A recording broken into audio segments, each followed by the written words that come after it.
On our first wedding anniversary, everything fell apart. My mother-in-law stood up in front of everyone and accused me of stealing her luxury gold watch. My husband silenced the room, demanding I return it immediately. Furious, I shouted, "How dare you accuse me?"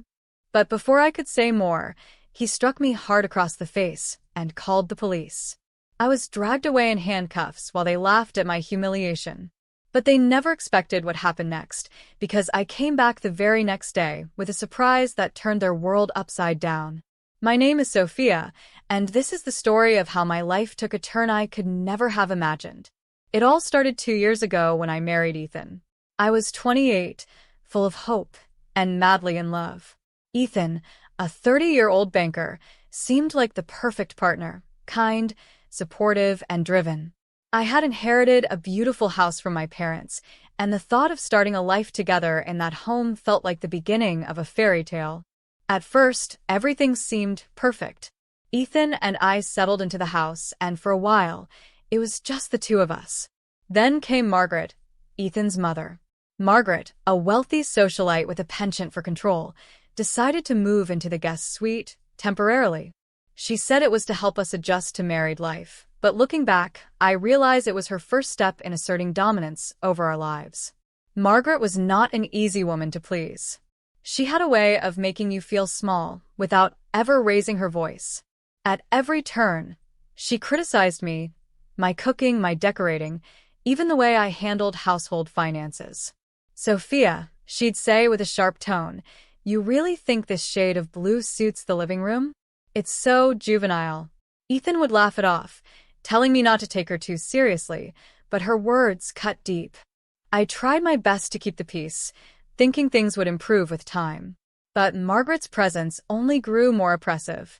Every decision I made was questioned, and Ethan, to my dismay, rarely took my side. "She's just trying to help," he'd say, brushing off my concerns. I began to feel like an outsider in my own home. The first year of our marriage was a test of endurance. Every day felt like walking on eggshells around Margaret, who seemed to enjoy finding new ways to assert her control. Ethan's passive nature made things worse. He was so easily swayed by his mother that I often wondered if he even noticed how unhappy I was. But I loved him, and I held on, hoping things would change. Then came our first wedding anniversary, a day I had envisioned as a celebration of love and resilience. Ethan and I decided to host a grand party at our home. Margaret was, of course, heavily involved in the planning. "Leave it to me," she said with a smile that didn't reach her eyes. I wanted the day to be special, so I reluctantly let her take charge. The party was beautiful. Margaret spared no expense. Guests filled our home, laughing, dancing, and toasting to our 1-year milestone. I almost felt happy. Then everything changed. It started subtly. Margaret's icy smile became more pronounced as the evening went on. She mingled with the guests, her voice just loud enough for me to hear snippets of her conversations. "Sophia's lucky to have Ethan," she'd say, her tone dripping with condescension. I ignored it, reminding myself that this was our celebration, not hers. Then, during dinner, she stood up, tapping her glass to get everyone's attention. "I have something important to say," she announced, her voice commanding silence in the room. I glanced at Ethan, who looked as puzzled as I felt. Margaret held up her wrist, bare except for a faint tan line where a watch had once been. "My luxury watch, a family heirloom, is missing," she said, her gaze landing squarely on me. My heart sank. "It was here this morning, and now it's gone." The guests exchanged uncomfortable glances, and I felt their eyes on me. "Sophia," Margaret continued, her voice cold, "you were the last person near my room. Do you know anything about this?" I stared at her, stunned. "No," I stammered. "I don't know what you're talking about." "I would never." "Don't lie," she snapped, her facade of politeness crumbling. "You've always been envious of our family's wealth. It's shameful." The room erupted in murmurs, and I felt like the walls were closing in. I turned to Ethan, desperate for support. "Ethan, you know I didn't do this." But he didn't defend me. Instead, he stood up, his face a mix of anger and embarrassment. Sophia, he said, his voice harsh, if you took it, return it now. Don't make this worse. I didn't take anything. I cried, tears streaming down my face. How can you believe this? Ethan's response was swift and shocking. In front of everyone, he struck me hard across the face. Gasps filled the room as I staggered backward, clutching my cheek. Enough lies, he shouted. I'll call the police. Before I could process what was happening, the police arrived. Ethan accused me of theft, and despite my protests, they handcuffed me and led me out of my own home. The last thing I saw before the doors closed behind me was Margaret's triumphant smirk and Ethan's cold, unforgiving eyes. As I sat in the police car, tears blurring my vision, one thought burned in my mind. This was not the life I had signed up for. I had been betrayed by the man I loved and humiliated in front of everyone. But deep inside, a spark of determination began to flicker.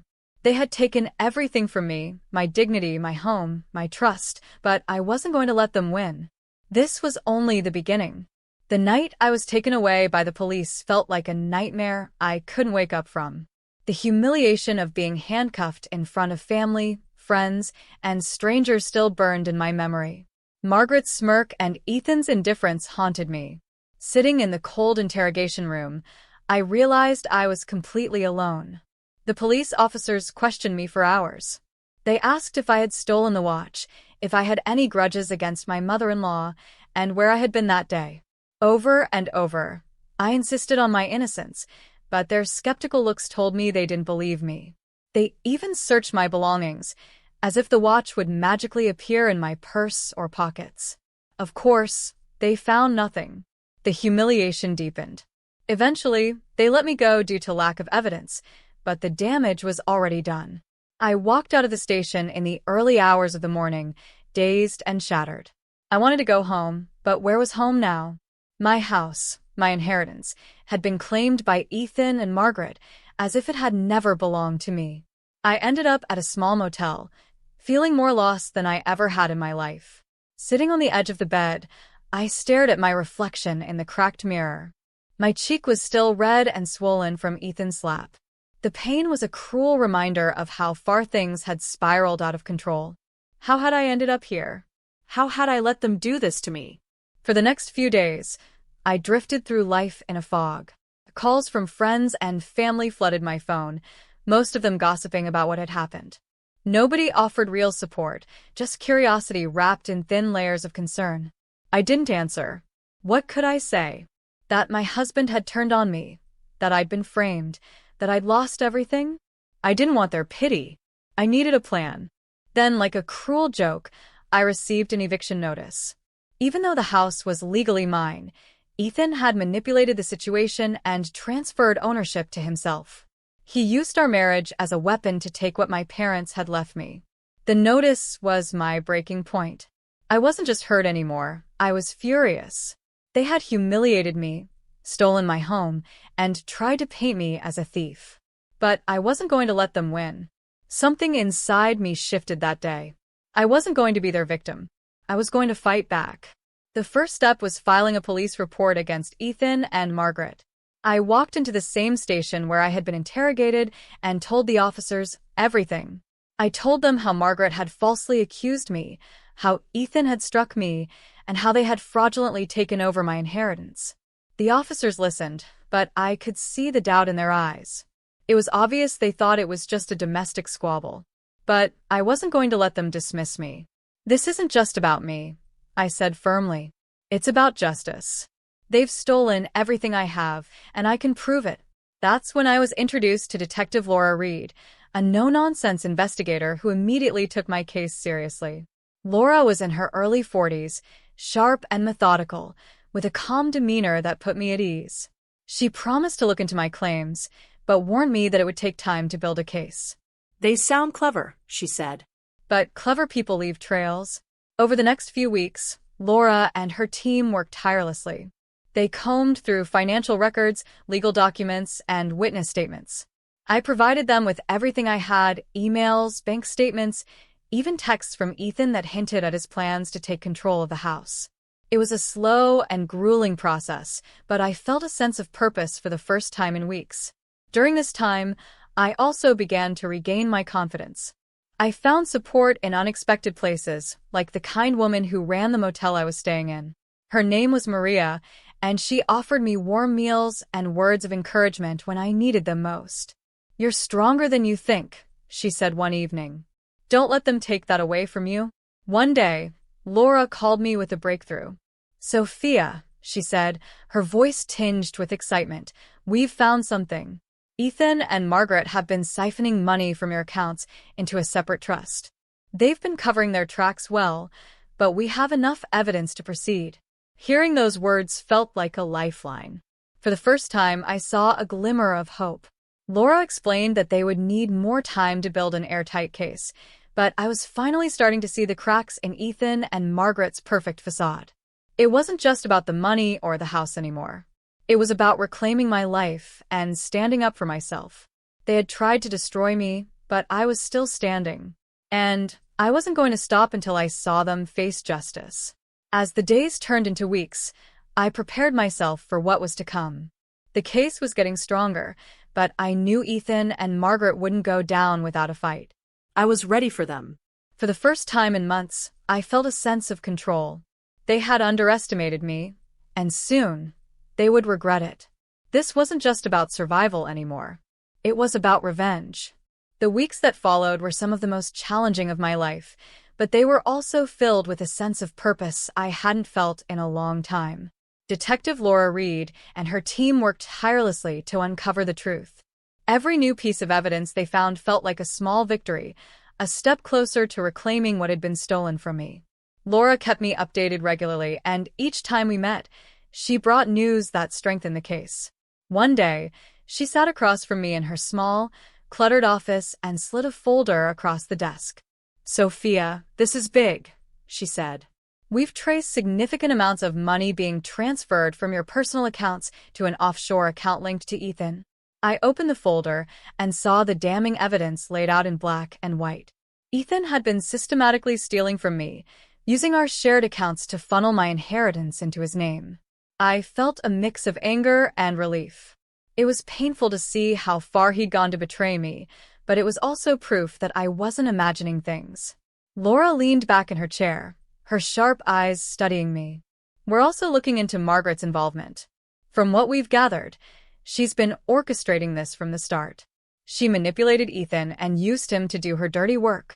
Hearing that confirmed what I had always suspected. Margaret had never accepted me, and she had done everything in her power to tear me down. But now, the tables were starting to turn. As the investigation continued, I found myself reflecting on my marriage. How had I not seen this coming? How had I allowed Ethan and Margaret to take control of my life? The truth was, I had been so blinded by love that I ignored the red flags. Ethan's inability to stand up to his mother, Margaret's constant belittling, it was all there from the beginning. I just didn't want to see it. One evening, as I sat in my motel room, I received a call from Laura. "Sophia," she said, her voice serious, "we've found something else. Ethan and Margaret have been trying to sell the house. They've listed it under a fake name to avoid suspicion." My heart sank. The house wasn't just a building to me. It was the last piece of my parents' legacy. The thought of them profiting from it made my blood boil. "Can we stop them?" I asked, my voice trembling with anger. "Yes," Laura said firmly. "We've already filed an injunction to freeze the sale. They can't touch the property until this case is resolved." That was the moment I realized how important it was to keep fighting. This wasn't just about me anymore. It was about protecting my parents' memory and ensuring that Ethan and Margaret didn't get away with their cruelty. The next major breakthrough came when Laura's team uncovered emails between Ethan and Margaret. In these emails, Margaret explicitly instructed Ethan on how to manipulate me into signing over the house. Her words were cold and calculating, with no regard for the damage they were causing. "You see, Sophia," Laura said as she showed me the emails, "this isn't just about fraud. It's about emotional abuse, too. They planned this from the start." I felt a surge of anger as I read Margaret's words. She had always presented herself as a sophisticated,